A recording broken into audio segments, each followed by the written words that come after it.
Let's hear now from boss Ange Postecoglou. He caught up with Ian the Moose Abrahams earlier to talk about the battle for the top four.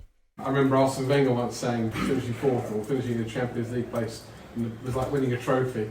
I'm not saying it's exactly like winning a trophy. Would it feel like success to you if you did nail a Champions League by the end of the season? I mean, I'm not really sure. I haven't read the competition rules, but my understanding is that we're not just battling for fourth place at this stage.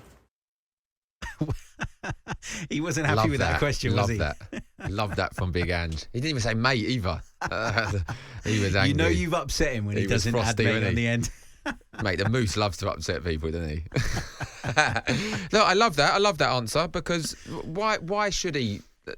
You want your supporters on side. We've spoken about this a lot. You want your supporters on side. And if you're conceding straight away, I know, look, he's used Arsene Wenger, he's used the main rivals of Spurs in terms of Arsene Wenger saying, oh, it's like winning a trophy in the top four, but it isn't winning a trophy.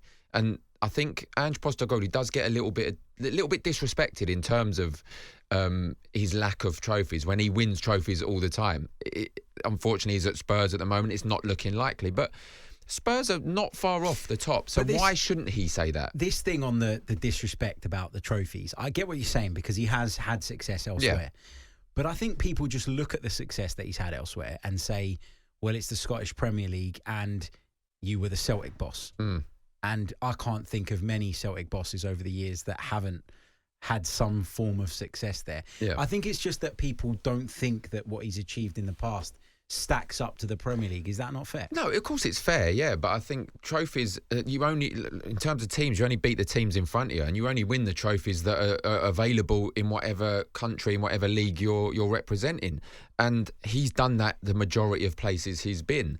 He's at Spurs at the moment. It's looking unlikely that he's going to win a trophy this season. But the man is oozing confidence in himself, in his own abilities, in his own achievements, and he feels that a trophy is just around the corner. And look, everyone likes to belittle Spurs, of course, in terms of the lack of trophies, and rightly so. It's a huge club, and it hasn't won a lot in recent times, if anything. And I know that more than anyone. But I love that answer because I think he's like I said, he's oozing confidence, and he wants to put that across to his players that it's not over just yet. Everyone can say it. I'll sit here and say it as well. Spurs are not going to win the league, in my opinion, but it's not over yet. Crazy things happen in title challenges, in relegation challenges as well, in every country, in every league. Why not? Why shouldn't he say that? If he's there saying, oh, yeah, we're looking forward to competing for top four, I think some supporters will question his ambition, and I think being ambitious is the best thing you can be in football, and there's no ceiling to where he wants to go. Whether he gets there or not is another matter, but I'm pleased with the way he answers his questions at the moment. See, I think that we look at this in different ways. I think you look at this as a player, and I look at this as a fan. And I think that what Ange Postecoglou is doing is playing a bit of a game. And, people will take that as a negative because I've used the phrase playing a game. But he's right to play the game, in my opinion, because what he does by putting things like that out is start to build this kind of us against everybody else mentality. Yeah. He shines a light on the fact that, in his opinion, that question is a bit disrespectful to Tottenham Football Club. And he wants to use that to build more credit with the fans. And that's really clever. It's really clever management, because what it means is that they're going to have your back even more. Yeah. They're going to warm to you even more. I mean, they have already, but this just adds to that. So I think he's been really, really smart there. And I think you're right that, he will want to put that message across to his players. But I look at it from a fan's perspective, and I think that's what he's trying to do. Yeah, that's what he's trying to crack. I get that. And I try and look at it in both angles of being a Spurs supporter and being an ex-player. If my manager was only saying, well, we're only going for the top four, you'd be like, well, okay, we're 13 points off. We've got a game in hand. Could be 10 points if we win. It's not a million miles away. So got to be a little bit more confident in our ability, as opposed to going, well, we're just going to try and become that top team in the second part of the league.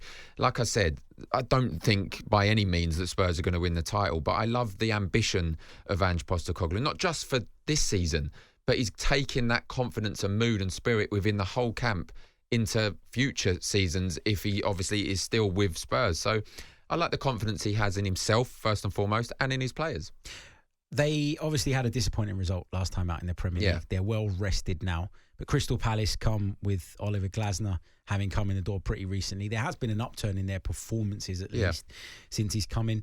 Are Spurs going to put things right this weekend? Are they going to get back on track? I mean, as a Spurs supporter, I hope they are. I hope they do get back on track, because whatever Ange Postecoglou has said about being in a title challenge, let's face reality. We're going for top 4, and that's what it is. As a supporter, I'm realistic to say we're going for top 4, and Aston Villa are flying as well. They've got a winnable game coming up. So Spurs have to stay on the tails of Aston Villa. It may be top 5. We don't know that for sure yet. I don't know if it's been confirmed, but you got to get in the top 4. So you need to be winning games like this against Crystal Palace. And they're missing some big players. Decore's a big miss for Crystal Palace in that holding midfield role. Gueye has obviously sustained another injury. Elise, one of their talisman, can never stay fit, unfortunately. And Eze, I don't know if he's going to make this game, but it's not looking likely. So you probably say Spurs are going to concede, because they always do. I don't think they kept a clean sheet for a long time now, 8-9 games. But they're well rested after a disappointing result against a Wolves. I heard the supporters saying it didn't make them look like they were going for the title. Wolves, I think it was like 74% possession Spurs. Majority of the shots. Just a bogey side for Spurs this season. The first game, Lamina scoring in the 96th minute to win that. You get those games. You need to turn this around, because there's a big one coming up in Aston Villa. For sure. You mentioned Oliver Glasner. You mentioned some of the fitness updates. Let's hear from Oliver Glasner, who confirmed that Hughes, Anderson and Eze will return to the squad this weekend. Yes, fortunately they are all okay. So Will and Epps, they had all the training session the whole week, so they are back in the squad for tomorrow. And the same with Joachim. He was just the 90th minute 3-0, and he felt a little bit, so it was just to avoid a heavy or an injury. So he also trained the whole week, and it's good for us.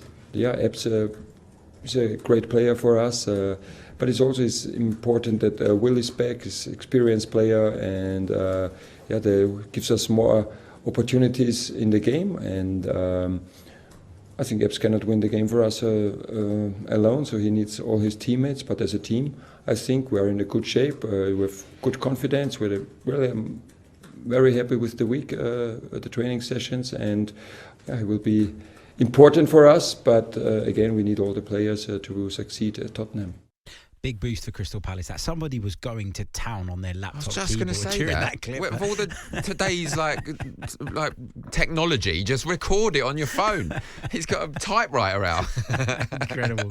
Incredible. I mean, what do you make of the team news? It's big for Palace to have those players back. It's huge, and look, he got off to a good start, Glasner. It was a relatively easy start. He watched the 1-1 draw at Goodison Park in the stands, and obviously when he first took over, they played Burnley, which this year's whipping boys. Let's be honest. So, 3-0, first start, got some good players coming back, but there's an element of caution need to be taken now. If you look at Elise coming back too early, Eze coming back too early, they need to take care. I know they need points, but you don't want to be losing these players. They can't stay fit, those two. No matter how good they are on the pitch, you need to stay fit to have the output that is needed to keep them in the division. They'll be all right, in my opinion. Yep. They'll win 1 or 2 games, but I just think tomorrow might be a bit too much for them. On AM, on DAB, via the talkSPORT app and on your smart speaker.